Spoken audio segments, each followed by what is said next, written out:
Thank you for listening to the Matt's Movie Reviews podcast, available on Podbean, Apple Podcasts, Spotify, Google Podcasts, Amazon Music, and Stitcher. Also, please follow Matt's Movie Reviews on Facebook, YouTube, LinkedIn, Reddit, Instagram, and MeWe. And of course, be sure to visit mattsmoviereviews.net for the latest reviews, top 10 lists, and more. Now, on to the show.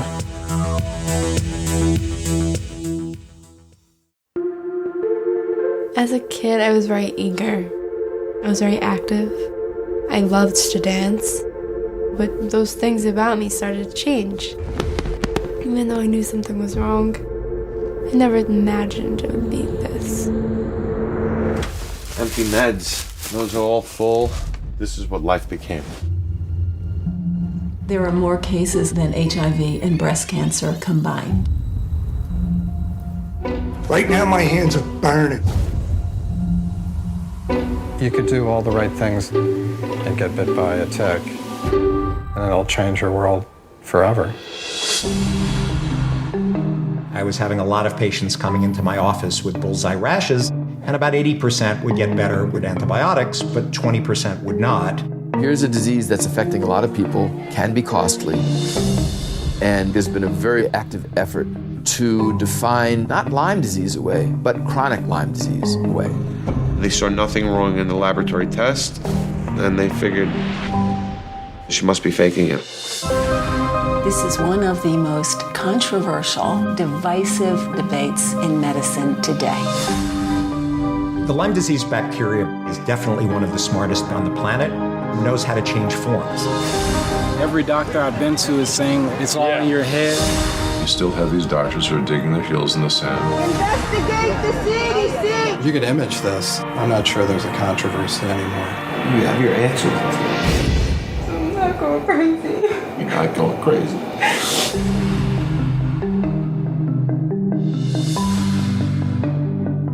How many people go through this and then just go home and suffer in silence?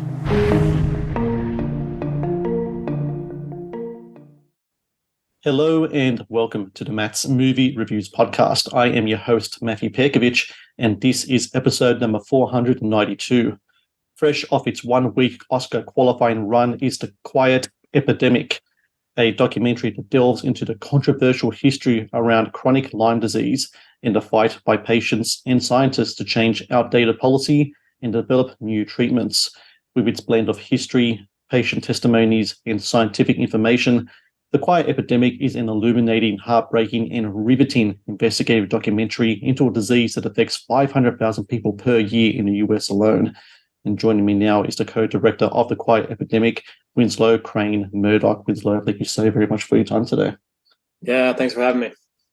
7 years in the making this film. And like I said in my introduction, you just recently had some screenings at the IFC Center for Oscar qualifying run. What's it like for yourself and your co-director, Lindsay Keys, to be able to share this movie with an audience after so long and so much put into the film after all these years?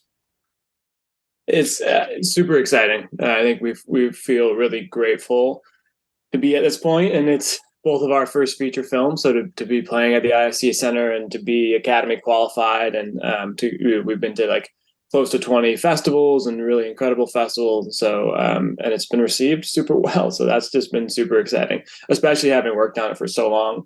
And for us, it's a super personal story as well. We both got into it because we met at a Lyme disease doctor's office in upstate New York. That's how this whole process began. Our doctor actually introduced us. And that's where we met Julia, the main character of the film, as well. And so, it was a long, hard personal journey, even though our stories aren't in the film. Of course, as you said, it's a heartbreaking film in a lot of ways as well. And we lost some people along the way. And so, it's an emotional, it was a very emotional process, and it's emotional to see it now on the big screen. But we really wanted to create something that could be a tool for folks to begin to understand why it's so hard to be a patient diagnosed with chronic Lyme or long Lyme. And the response that we've had has been incredible, and already people are families are seeing it, parents who didn't believe are seeing it and apologizing to their children, or vice versa, and so it's already having an impact, and we're incredibly grateful for that. So when you and Lindsay meet back in 2015 in that doctor's office, it's clear you guys have a connection. Lindsay has done some acting, producing. You've done some short films as a director. You want to make this documentary. It is a documentary, though, the whole kind of history of it, the whole, dealing with the bureaucracies of like government agencies and insurance companies, and then your personal stories too. Mm-hmm. Where do you start? I mean, it's a story that goes everywhere. What's the first focus do you start from, and that can allow you to kind of spiral out into everywhere else? Because I'd imagine that it's not only the personal, emotional impact of it, but just the topic as a whole is so daunting and deep. I mean, I'm just trying to figure out like where's the best moment. Where do you guys say, okay, we need to start at this point here, and then we'll focus on everything else? For sure.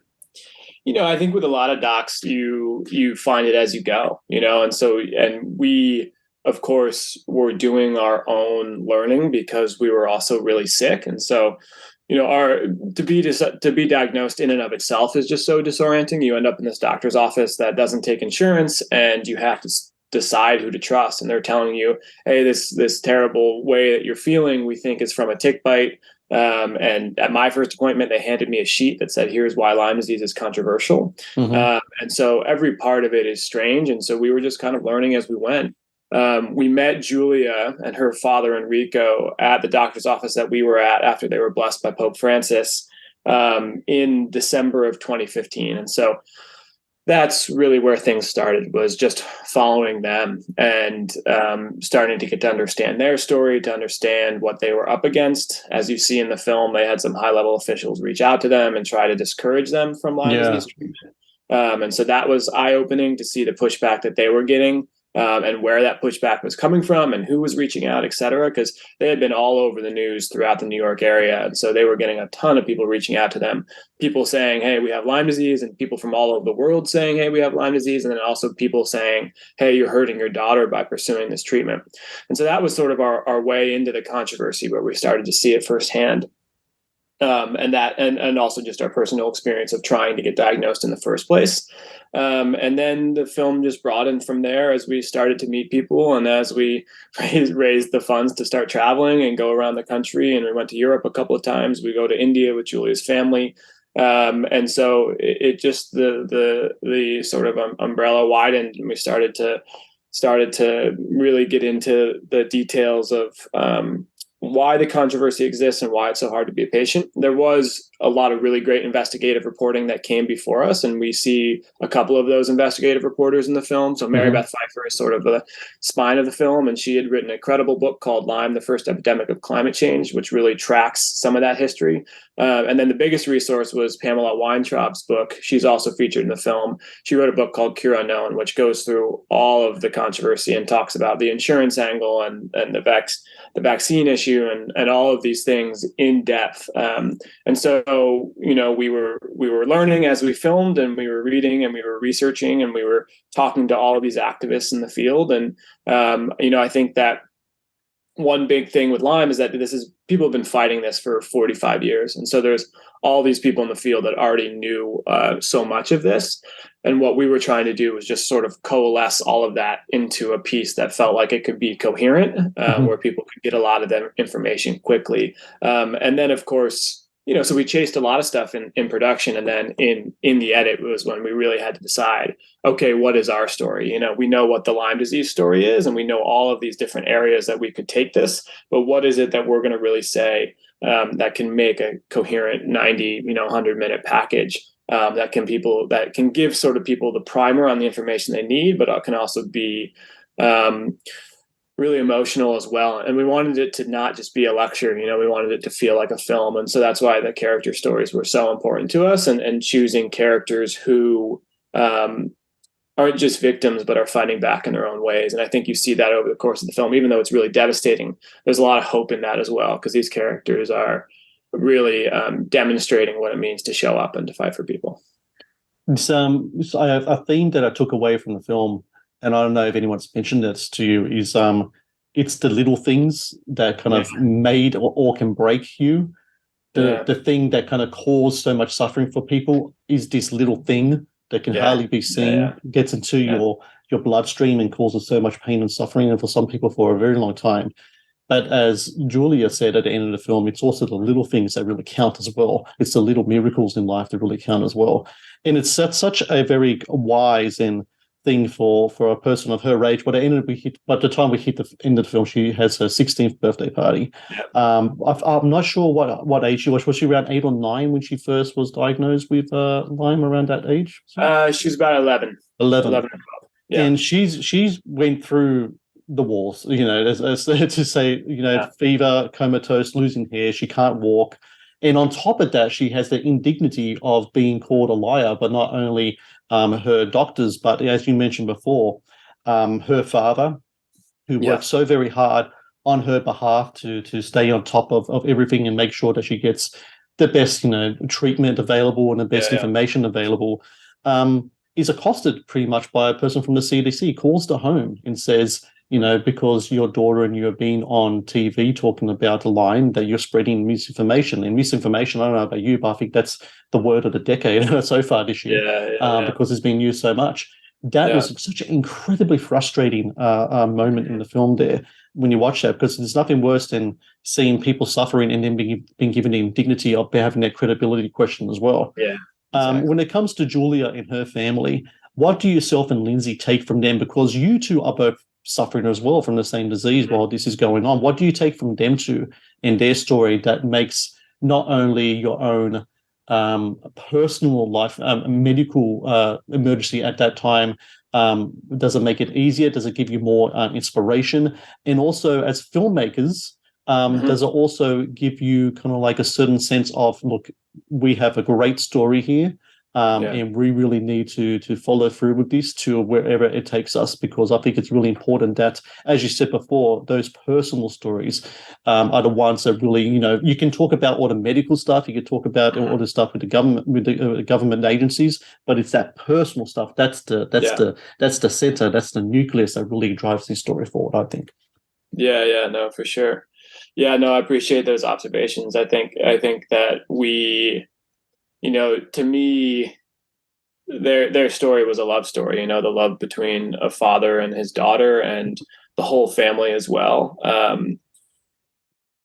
Enrico, I think, the father demonstrates what it means to show up for somebody, and to show up for somebody you love, and to believe them despite the odds. And we know so many people through this process who have been abandoned because when a doctor tells you that you're crazy, a lot of people just take that at face value and they say, okay, I guess that's what's going on. I think for Enrico, he knew Julia well enough. He also had his own medical background. He was a respiratory therapist before this, working in this massive trauma unit in New York, so he had his own medical language to understand what was going on and to understand that her vitals were all over the place and that she was truly sick. And so, and they went through psychiatry. That's the wild thing. I mean, they, in the hospitals, they accused Julia of faking it, and they were like, okay, well, let's go get a psychiatric workup.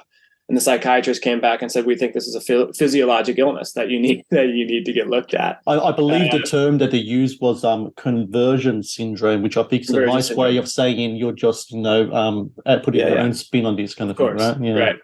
And they told her, go home, this will resolve in 2 months. They also said this is what happens to high achieving young woman at this age, is all this pressure that she's on. And so there's of course the genderized aspect to it as well. And so many women are misbelieved. And there's a whole history that we didn't get into around hysteria and all of these other diagnoses being thrown out in the medical community. Basically, when we don't have good answers, it's what's easy to turn to, So,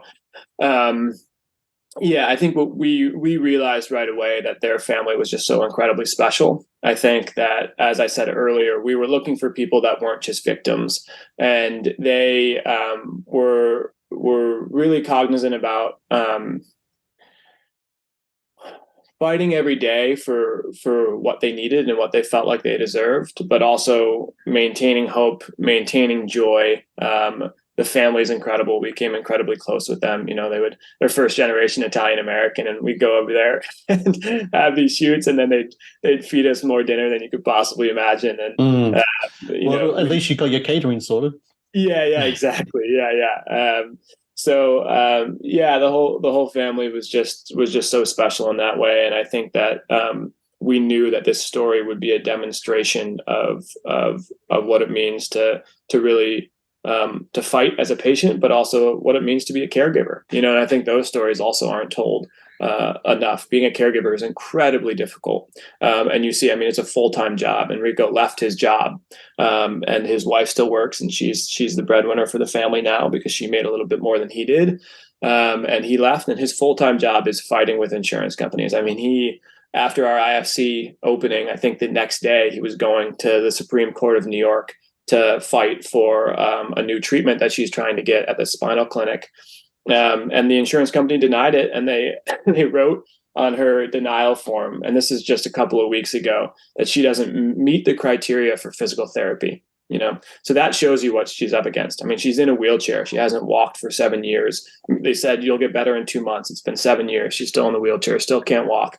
And they're still pushing back on everything that he tries to do and saying you don't meet the criteria for physical therapy. So the battle always continues. But I think despite that all, they don't feel sorry for themselves, and they bring this incredible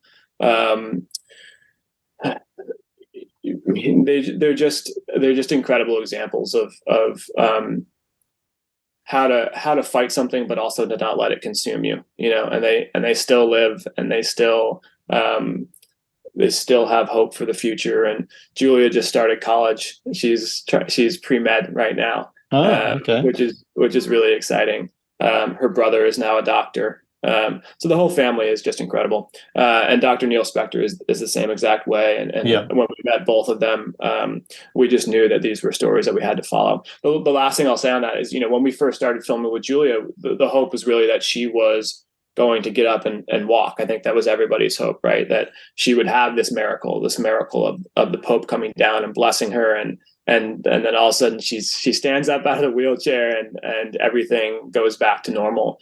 That of course didn't happen, but I think that there's the moment, my favorite moment in the film is the Sweet 16, when you see the family reckon with the fact that there still is life after the wheelchair, and that even if she can't walk, they can still live. They can still have their father-daughter dance. They find a way to do that. They find ways to make life worth living despite what they're going through. And I think that's such a powerful message. Again, it comes back to those little miracles, doesn't it? Yeah, absolutely. The Matt's Movie Reviews podcast is brought to you by TeePublic. TeePublic is the world's largest marketplace for independent creators to sell their work on the highest quality merchandise. With over 1.2 million designs, TeePublic is sure to have something you'll love. The Matt's Movie Reviews podcast is brought to you by Amazon.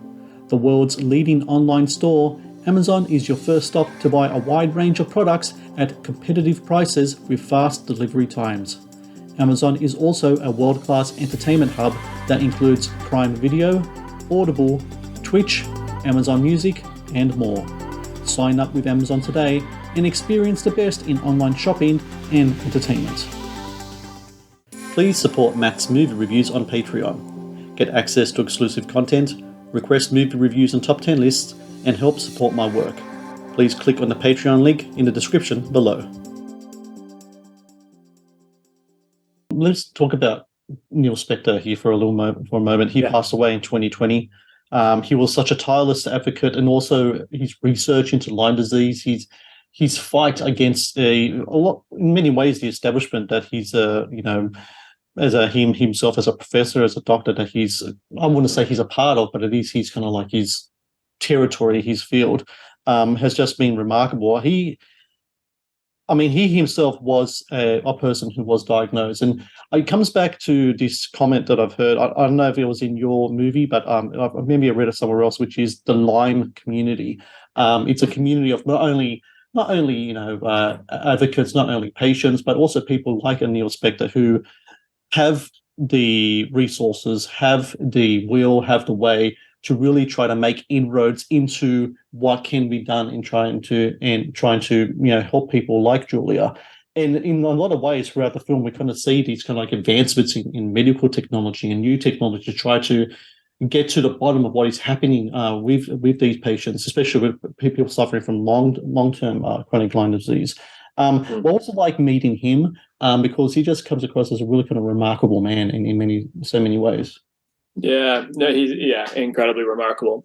I think, as you said, there is this Lyme community, and there is a stigma associated with the Lyme community that, as we talk about in the film, that patients in the Lyme community sort of get lumped into some of these other communities. They get considered to be part of the anti-vax community, which they are absolutely not. They get considered to be crazy and angry, and of course there is a faction of that. I think when you have people who are chronically ill, especially a chronic illness that can go to your brain, of course there are people who take it too far and who are deeply angry and who have been threatening to people who don't believe in chronic Lyme disease. But a lot of that anger ends up being justified if not the tactics certainly aren't, but the anger you can understand. I think that as we were making this film, what we really were thinking about is, okay, how do we change the narrative of who this community is?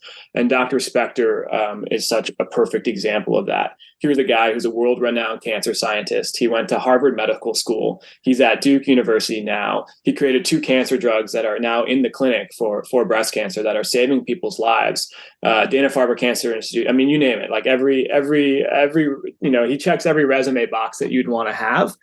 And yet he had this experience with Lyme disease where he ended up losing his heart because it was misdiagnosed for 17 years. And he almost died. And then, of course, this is a spoiler, but of course, over the course of the film, he does end up dying in the middle of this incredible research that he's doing. So Neil, in our mind, was just this, just from a credential standpoint, was just bulletproof in that way. But what made him so incredible was that despite his credentials, he was also so humble, and he was so willing to, in my mind, to embody what actually makes a scientist, which is being open to all the possibilities and finding ways to ask really good questions that lead you to more interesting places. I think that something that's happened in the Lyme world, and especially in the Lyme science world, is that the fight has been so nasty that the questions that have been asked have been geared at how do we prove each other wrong? So how do we show that there's absolutely no chronic Lyme disease, or how do we, on the other end, show that everyone's sick and this is a massive problem? Neil's whole thing was, how do we bring people into this field who are just good scientists who can take a fresh look and let's see where it lays, But also he went in with the idea that the scientific questions that we ask need to hold compassion for those who are suffering and need to be geared at how do we help, whether they have chronic Lyme disease, which is long-lasting bacteria, or whatever it may be. How do we actually help this patient population? And he gathered all of these researchers who were cancer researchers, who were some of the best in their field. And he said, okay, let's take a look at this. Here's what I'm seeing. What do you guys think? How do we revolutionize this quickly? And in doing that, by asking the right questions and bringing new people in, he made huge strides in 2 years. Here's this thing that's been fought over for 45 years. And in 2 years, he's able to make these massive leaps because he was willing to ask better, more interesting questions that were actually based on the experience of what people were going through. So yeah, his loss was massive because he was such a beacon for the Lyme community. And he, as you see in the film, he was such a good guy that he couldn't say no to anybody. And he was just, he would be messaging with all of these random folks in the community, giving them advice, just cheering them on, saying like, you can get better, you can do this. He gave so much of himself to all the people around him. And was truly one of the most incredible people that that I think Lindsay would say this as well. One of the most incredible people that we've ever met, and it was a real honor to get to know him. He was a great advocate, a great professor, a great scientist, and what he kind of established as well, like you're talking about that compassion for the people in the Lyme community, and he wanted to look at these things with fresh open eyes.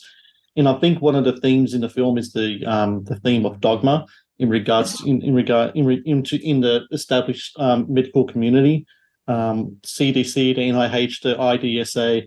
They're all using like these guidelines that were created back in 1975. I mean, really crazy stuff. Things need to be updated, and unfortunately things aren't. And there's a ripple effect, and the insurance companies don't help out, and a lot of people don't help out, and people like Julia and her family are really out of pocket, and they can't get their treatments and such. And I think when people think of the word dogma, they think of kind of like a religion or religious institutes, and I think people need to really realize is that dogma doesn't come down to one type of philosophy or one type of theology or one type of anything. Sure. Dogma can be found anywhere. And in the history of science, we've seen that over and over again, from the Galileos to Darwin to, I forgot who the guy was who, the surgeon who had the crazy idea about washing your hands before and after surgery. Yeah. He was deemed like a heretic within the community as well. It happens over and over and over. Yeah.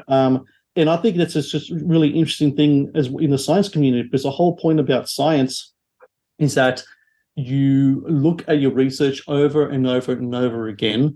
And if a new idea does come up, you look into that new idea. And if it takes you somewhere where we can change an old, established whatever, then you go with that and you change things. It's all about progress. And unfortunately, when it comes to Lyme disease, especially chronic Lyme disease, that progress is not found within the medical establishment. I guess my question is, and I hate to be a downer about it, is anything going to change in regards to this? Because it just seems like no matter what type of evidence is put forth and testimonials from people, whether it be in Congress or wherever, it just seems like the same people are really digging in their heels further and further. And now because they are being compared to people in the anti-vax community, which I don't get, because one thing people in the Lyme disease community want is a vaccination. It's what they do want. They're not anti-vax whatsoever. It just feels like that it's become more of a social, political issue rather than a medical issue. And I think that's a really kind of sad thing to see. Yeah, no, I think you're absolutely right. Was the one correction on the guidelines. The guidelines were put into place in 2001, and they haven't changed since then. But they were used to sort of solidify the conversation and the science that did come before that. And so I would argue that it's based on science that's really outdated. I think that we got one of the guys on the phone, and I give him credit for being willing to chat with me, and he was really convinced of their science that chronic Lyme doesn't exist, and he was like, "This is just not what we were seeing, and we were doing the best with the understanding that we had at the time." I think there's a lot that you could argue there, but if we take that just at face value, I think one of the things that happened that has really affected the field is that the definition of what Lyme disease was artificially narrowed. And so all of the science that has been done on that side has been using what I would argue is an artificially narrow definition of Lyme disease as their entry point to do that science. And what that does is just reinforce the belief that, okay, if you're only looking at people who got a bullseye rash and they were bitten by a tick within a week and you treat them with antibiotics, the majority of those people do get better, right? The question is, what happens when you don't have the rash? What happens when you miss the diagnosis? What happens when you don't take antibiotics until 4 months or a year or 2 years or 3 years? There hasn't been good science on those sort of what ifs. And I will say that even in 2015, they released this sort of triumphant study with the log line being chronic Lyme disease doesn't exist. This is not a problem that we need to worry about. Like, let this study ease your fears. And what they did is they followed people for 10 to 15 years, this cohort of patients who got a tick bite, got a bullseye rash, and were treated within 7 days of that tick bite. So that's like the golden period in Lyme disease. If you do all of that, you've done everything right, and even then, 15 years later, there was 5% of patients who were still complaining of various symptoms.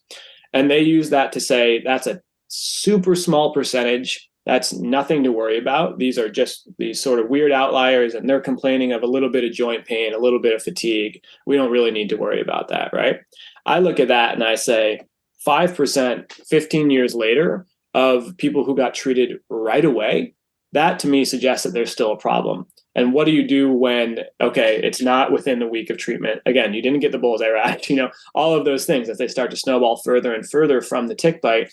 How does that look? And if you still have 5% who are failing treatment when doing everything right, I would argue that's the problem, right? But those numbers have been minimized, and they do that all the time to say, well, it's a small number of people who don't get better. What we're saying is, okay, that small number of people actually really matter, and when it's year after year after year with this many people getting ill, then that's a problem.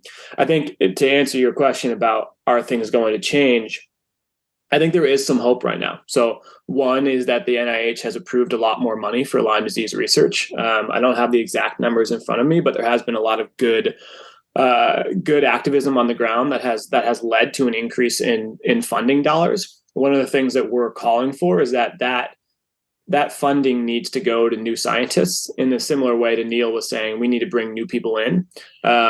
That funding we need to make sure that it just doesn't go to the same group of 10 to 15 guys who produce the same science and who keep saying, see, this isn't a problem, right? And washing their hands of it. So if that science goes to new people, I think that's a really hopeful step. Mm-hmm.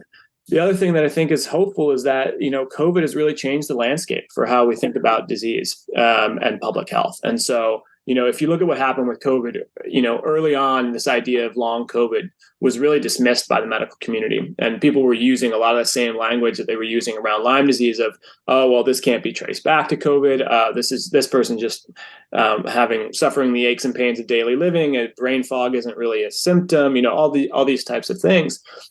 So many people got long COVID at once, that it couldn't be ignored. And there was like $1 billion that were earmarked to do research on long COVID. And people are starting to get treated for long COVID, and they're studying it at major academic institutions.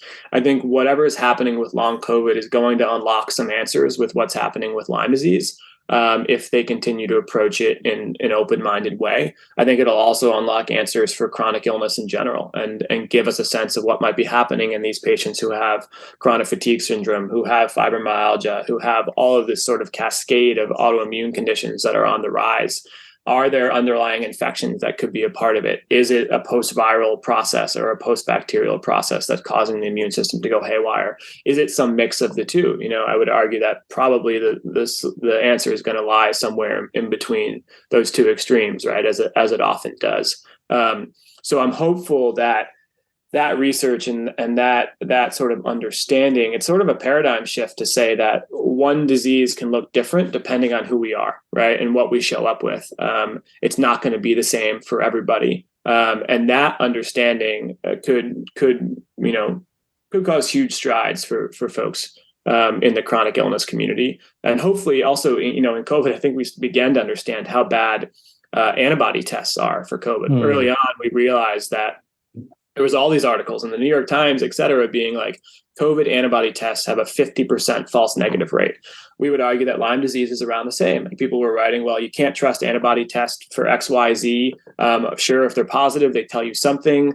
You can get some information from them, but to just get a flat positive negative from an antibody test is really an unreliable way to do it, because everybody's immune system is different and everybody's reacting differently to these things. And so the fact that we still have an antibody test, and the fact that we still have the antibody test that we have, which we go into in depth in the film, is also just terrible. And even in that, just adding some information back into those tests or changing those tests would be a huge step forward. And I do think that there's potential for progress on that front. Well, I got to say, the Quiet Epidemic has just been such a eye-opening. Not only is it terrific in the information, but the way that you and Lindsay present the information as well, because there's a lot to take. And you were saying before, there's a lot of information. You had to put it together in a really comprehensive kind of package. Yeah. The editing is fantastic. I love the music as well. The score's fantastic. Yeah. The way that you weaving all the different kind of elements works very well, almost kind of like mesmerizing in a sort of way. And that's the type of documentary I like to watch, because you need to make sure that the focus is on what's on the screen, and you really do that here. And you just had your qualifying run. I know early 2023, I think you guys are going to go nationwide, have it out there. And I don't know about you, but I think my idea of what a great miracle would be in regards to the whole long-term Lyme is that someone watches this film, maybe a younger person, and it inspires them to want to look into it themselves, and maybe they will grow up and they'll be the next Dr. Neil Spector, and maybe they'll be the ones to move things forward. And who knows, maybe Julia might be that person. She's doing pre-med now, and I really hope that is what happens. I really do hope, and fingers crossed for Oscar success for you guys, whether like a nomination or something come your way, because I think it's really, I'm like, for myself, I've seen like maybe around 200 so films this year. It's in my top 10 films in my top list of my documentaries as well, which I'm working on right now. I mean, it's really is a fantastic documentary. I just want to say congratulations to you, Winslow. Congratulations to Lindsay. Please pass by congrats to her, and best of luck with the upcoming rollout, because I think people need to see this film, and people need to talk about long-term Lyme and all the things that come with it. And hopefully from this, some progress will be made, because that's what we need. So thank you so much for your time today, and best of luck with the film's release. Yeah, thank you so much for having me and for your response to the film. I just want to say one quick thing on that front is we are rolling out a pretty robust impact campaign. So we're going to do nationwide theatrical, hoping to get into a bunch of markets, but then we're also running community screenings, and we're going to be running community screenings all across the world. So folks can reach out to us on our website. It's thequietepidemic.com. Yes. And they can sign up to host a screening. They can also send letters to representatives, et cetera. There's a lot of ways to take action. And we're going to be building that out even more as we go, and hope to use the film as an advocacy piece to take it to Congress and to push for these types of things. And I really appreciate what you said there. Hopefully, if we could inspire the next Neil Spector, then I think that'd be a service to all of us. So thank you so much for engaging with it, and for those kind words about the film. And I really appreciate you having me on. Thank you for watching the Matt's Movie Reviews channel. Please subscribe for more reviews, podcast interviews, and exclusive content. Also, if you would like to request a review and support my work, please join my Patreon via the link in the description below.